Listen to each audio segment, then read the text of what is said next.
Bonjour, j'ai décidé de partager avec vous les premiers épisodes de Tara Duncan.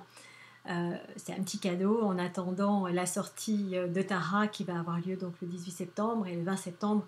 Il va y avoir cette grande dédicace à la FNAC Saint-Lazare.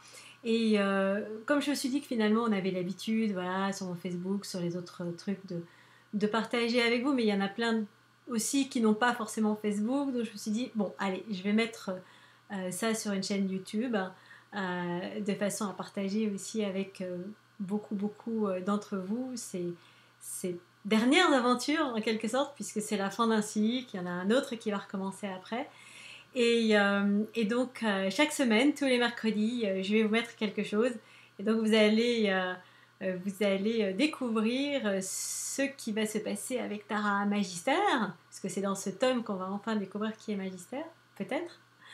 Et donc voilà, donc je commence. Alors, le sang grave, ou comment regretter amèrement de ne pas avoir triché.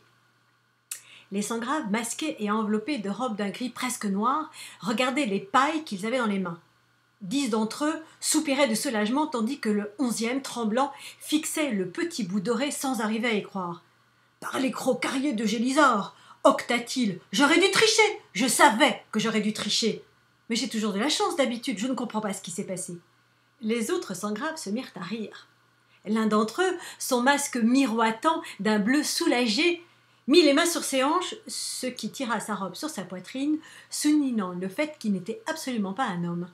« Ça va, numéro 45 !»« Ce n'est rien du tout. Il faut juste que tu ailles dire la vérité à notre maître. » Numéro 45 releva un masque vert de trouille sur celle qui venait de le narguer. « Rien du tout, pleurnicha-t-il, rien du tout. Tu rigoles, numéro 32. Nous savons tous ce que Magister fait aux apporteurs de mauvaises nouvelles. » Il jeta son bout de paille par terre. Comme le morceau était très léger, le geste ne fut pas aussi spectaculaire qu'il l'aurait voulu. « Il va me carboniser !»« On s'en fout !» répliqua l'un des autres sangraves. « Tu as perdu, que tu le veuilles ou non, c'est à ton tour. » Numéro 45 eut beau protester, les autres furent sans pitié. Quelques minutes de lutte intense après, submergé par le nombre, numéro 45 franchissait le seuil du bureau de Magister, la dague du numéro 32 dans les reins, histoire de le motiver. La porte claqua bruyamment derrière lui et un bruit de pas précipité lui apprit que les autres s'étaient enfuis. Les lâches! Il inspira profondément. Il s'essuya le front, sa main passant au travers du masque immatériel qui protégeait son identité. Mais qu'est-ce qui lui avait pris de vouloir devenir un sangrave? Ok, le pouvoir, ok, l'argent, ok, les jolies filles. Mais tout ça n'avait plus aucune importance lorsqu'on risquait de perdre la vie. Oui, fit une voix de velours liquide provenant des profondeurs de la pièce. Tremblotant, numéro 45 s'avança un peu. Dit-il d'une voix étouffée. Je peux revenir si vous voulez, je ne veux pas vous déranger, hein. Tu ne me déranges pas. Alors, avons-nous progressé? Pas exactement, fit le malheureux numéro 45 en transpirant abondamment. Nous avons décortiqué tous les vaisseaux que nous avons pu prendre aux démons, et particulièrement ceux qui ont servi à la collecte des âmes.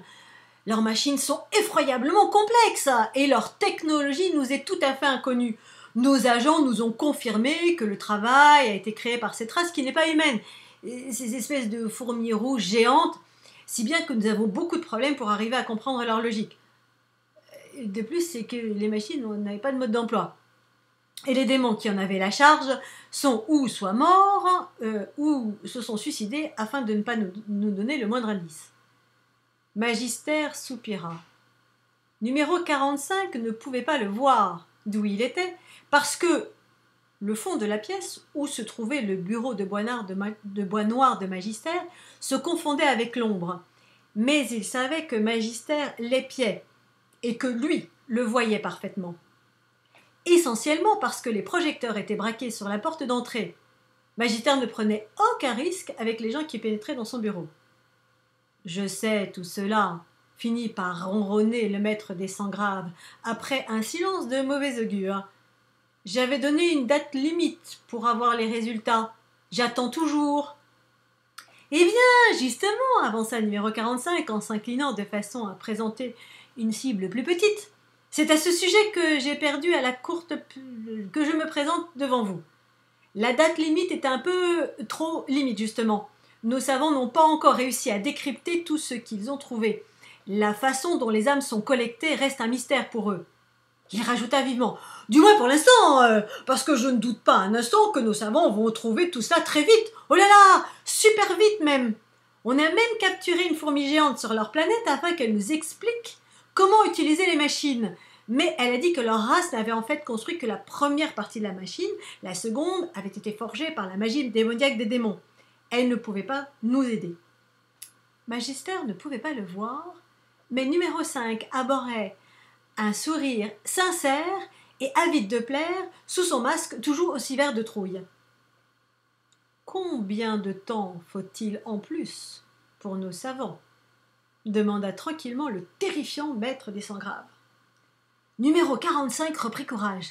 Peut-être qu'après tout, il allait réussir à sauver sa peau. Ils n'ont pas précisé, maître, fit-il, mais ils avancent aussi vite que possible afin de percer le mystère. Magister regarda le sang grave et avança un peu son buste, ce qui le mit soudain en lumière. Ce dernier faillit s'évanouir lorsqu'il vit le feu noir qui dansait au bout de la main de Magister. Mais le maître des sangs graves se souvint juste à temps que provoquer une explosion à bord d'un vaisseau spatial posé sur la lune terrienne était une très mauvaise idée. Il fit signe au sang grave de se retirer, ce que ce dernier fit en vacillant de soulagement. Cela amusa Magister.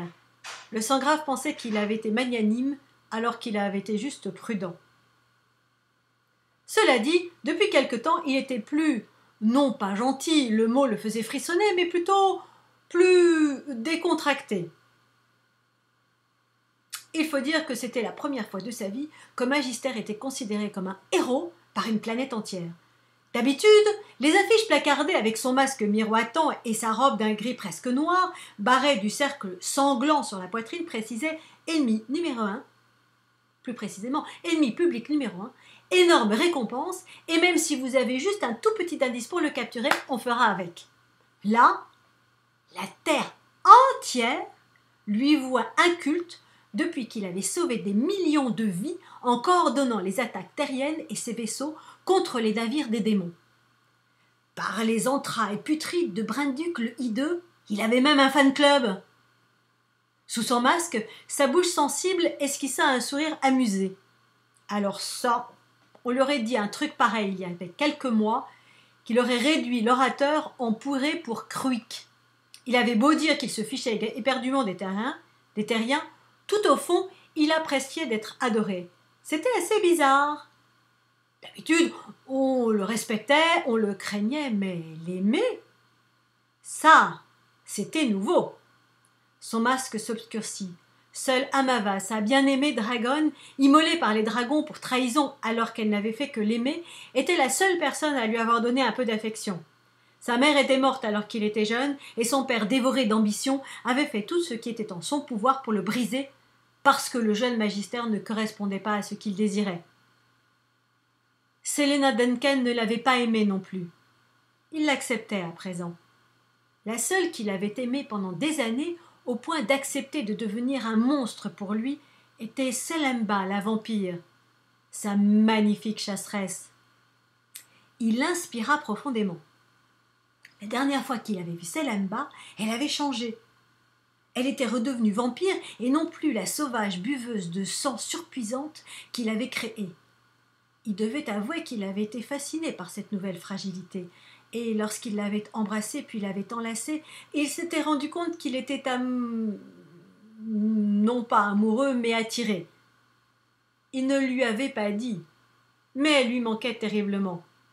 Il l'avait quittée, effrayé à l'idée qu'elle se rend compte de ce qu'il éprouvait, et qu'il ne voulait pas lui montrer.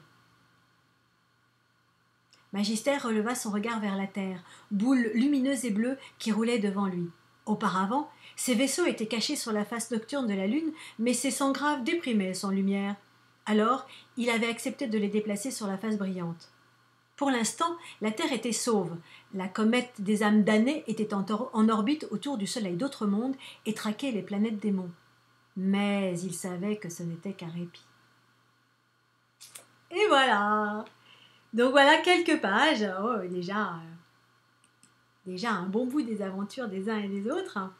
J'espère que ça vous a plu. Donc la semaine prochaine, je vous lirai la suite. Voilà, j'espère que vous passez de très très bonnes vacances pour ceux d'entre vous qui sont encore en vacances. Pour ceux qui, comme moi, sont déjà en train de travailler. Bon courage.